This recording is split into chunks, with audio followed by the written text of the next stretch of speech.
registrada em Mateus, capítulo número 27, versículo de número 32 em diante está escrito: E, quando saíam, encontraram um homem sireneu chamado Simão, a quem constrangeram a levar a sua cruz. E chegando ao lugar chamado Gólgota, que se diz lugar da caveira, deram-lhe a beber vinagre misturado com fel, mas ele, provando, não quis beber.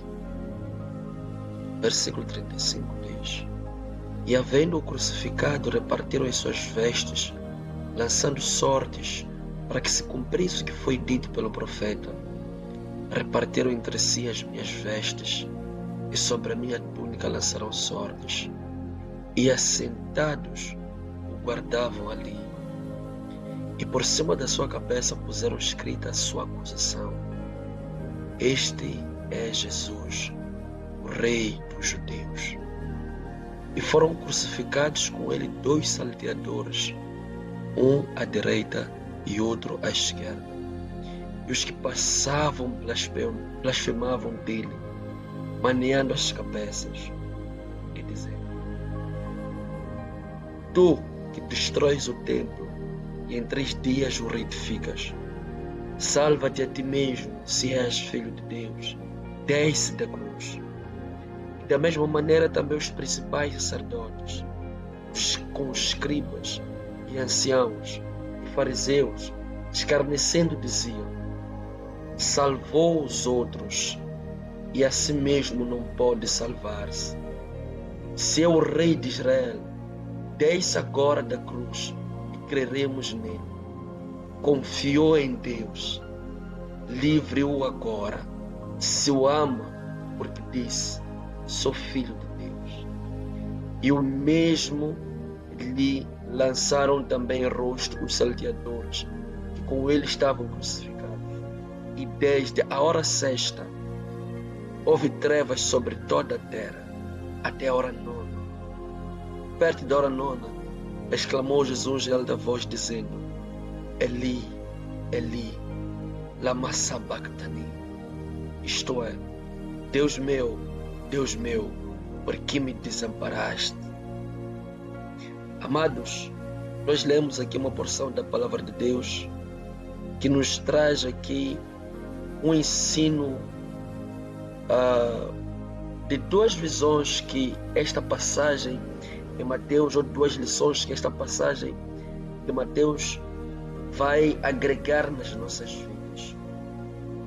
Primeiro é sobre como o nosso propósito de vida impacta a vida das pessoas, ou como é a reação das pessoas quando o nosso propósito de existência impacta a vida das pessoas, e quando o propósito da nossa existência impacta a nossa vida. É muito fácil, foi muito fácil a multidão aplaudir a Jesus quando ele multiplicava o pão. As pessoas criam em Jesus, as pessoas seguiam em Jesus. Quando ele ressuscitou a filha de Jairo, quando ele estancou o sangue daquela mulher que tinha um fluxo de sangue, as pessoas aplaudiam Jesus, seguiam a Jesus, seguiam-lhe diariamente até onde ele fosse. A palavra do Senhor faz-nos entender várias vezes de momentos que Jesus Cristo operou milagres, maravilhas e prodígios.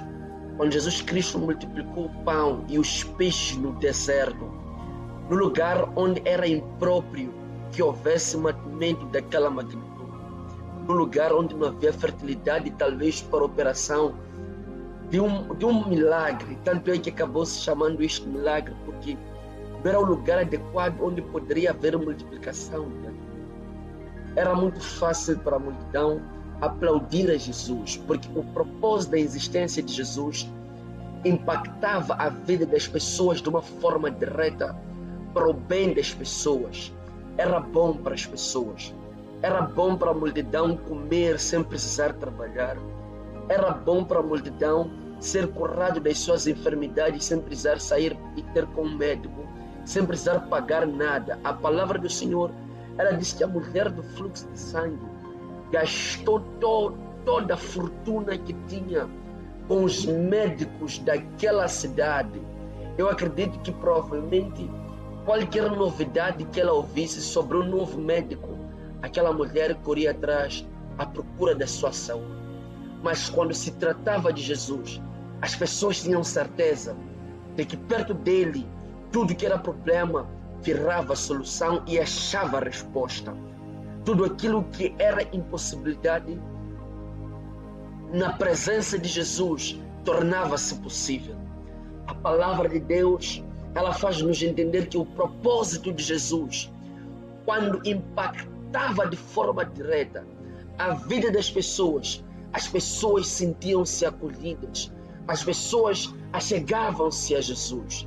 Mas a palavra do Senhor fala-nos de um outro momento, onde o propósito de vida de Jesus impactava diretamente a sua vida, impactava diretamente o seu ser, impactava diretamente o seu corpo.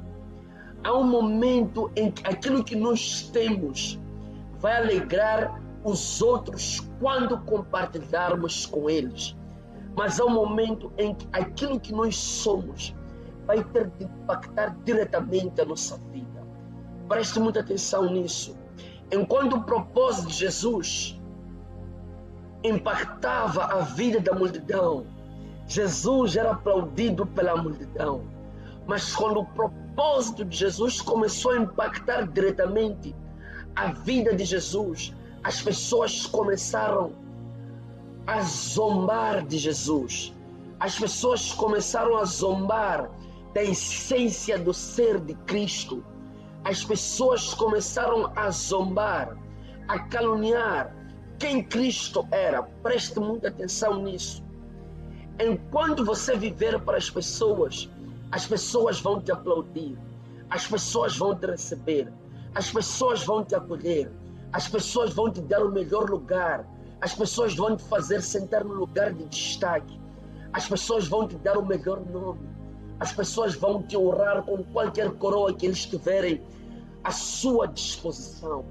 Mas quando o seu propósito virar, quando o seu propósito apontar para uma nova direção que é você mesmo, quando a construção, quando a edificação não estiver mais apontando para a multidão, mas apontando para si mesmo, as pessoas vão começar a dizer: nós sabíamos que ele não chegava longe, nós sabíamos que ele não conseguiria chegar longe. A Bíblia diz que foi necessário os soldados romanos obrigarem um homem a ajudar a Jesus a carregar a cruz. Lembre-se, esse Jesus é o mesmo que curou a muitos. Por que os que Jesus curou não lhe ajudaram naquele dia?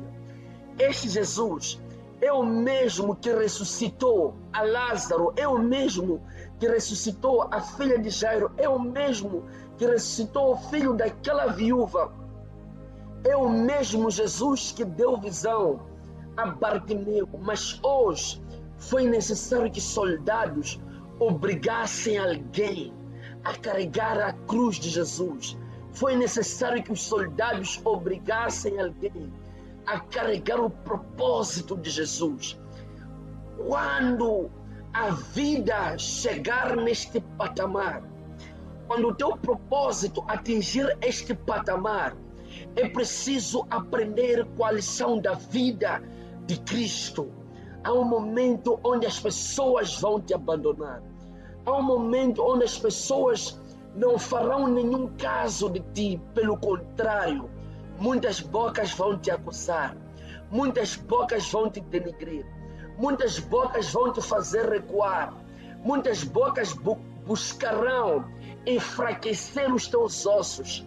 A Bíblia diz que houve uma fase em que as pessoas chegaram a dizer a Jesus: onde é que está o seu Deus?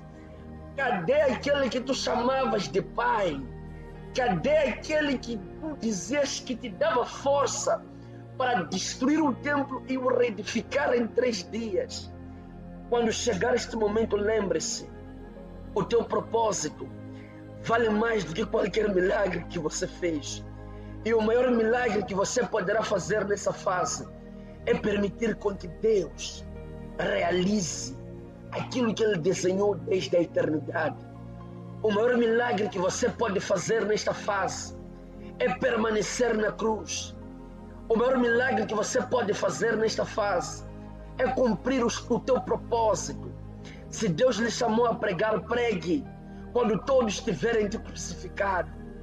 Se o teu propósito for ajudar as pessoas, ajude-as, mesmo quando todos estiverem te colocado numa cruz. A Bíblia diz que naquele exato momento, até o sol rejeitou brilhar, até o sol recusou-se a brilhar, até as pessoas que deviam te iluminar o seu caminho vão recusar-se. A Bíblia diz que o sol recusou-se a brilhar diante da cruz de Cristo.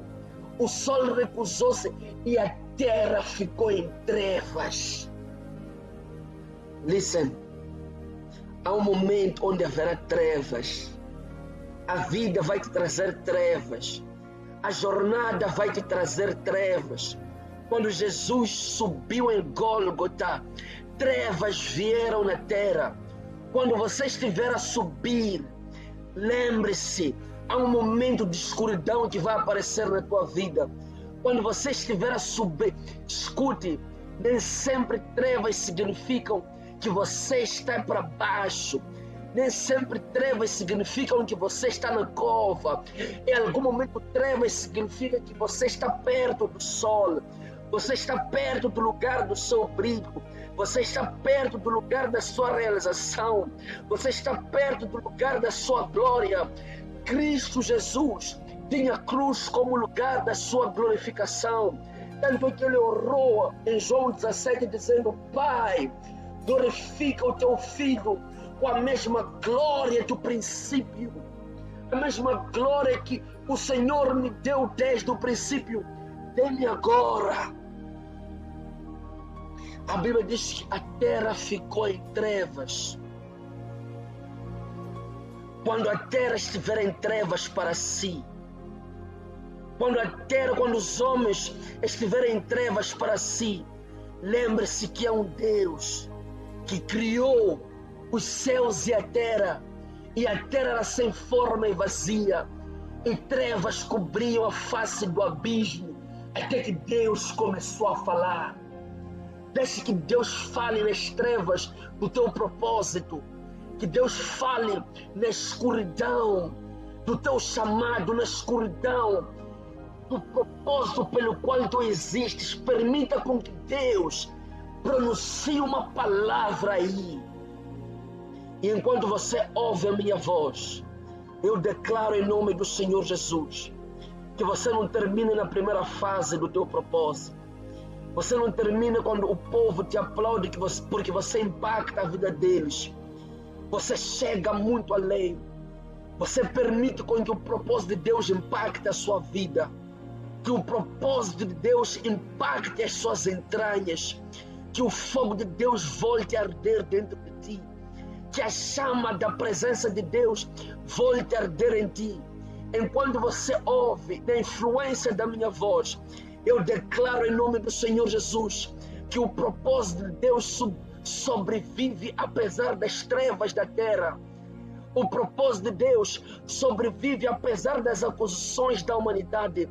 O propósito de Deus sobrevive diante dessas dificuldades. O chamado que Deus depositou na tua vida sobrevive em meio a batalhas, em meio a guerras, em meio a abandonos, em meio a calúnias. O propósito de Deus sobrevive. Eu declaro em nome do Senhor Jesus que o Espírito de Deus sopre dos 4 ventos da terra e sopre sobre a sua vida e traga um prazer de avivamento, e traga um prazer pela oração, e traga um prazer pelo temor, pelo zelo, pela presença de Deus. Eu declaro em nome do Senhor Jesus que você não termina na estagnação. Você sobe para a sua cruz. Você sobe para o alto de Gólgota, onde Deus vai te exaltar, onde Deus vai permitir com que você se torne aquilo que Ele desenhou desde a eternidade. No nome poderoso do Senhor Jesus. Haverá um Simão Sireneu que vai ser obrigado a carregar a sua cruz consigo. Em outras palavras, você não vai terminar assim. Ainda que Deus tenha de obrigar a natureza será obrigada a te auxiliar. Em nome do Senhor Jesus, eu profetizo. A qualquer momento que você ouve esta voz, eu profetizo em nome de Jesus, que a natureza exatamente agora é obrigada a te auxiliar. A natureza é obrigada a te auxiliar em nome de Jesus. As coisas são obrigadas a te auxiliar em nome de Jesus. Você cumpre com o propósito de vida. Você cumpre com o propósito divino e você não termina assim. Você não termina quando a multidão te disser: ajudou a muitos e não consegue ajudar a si mesmo.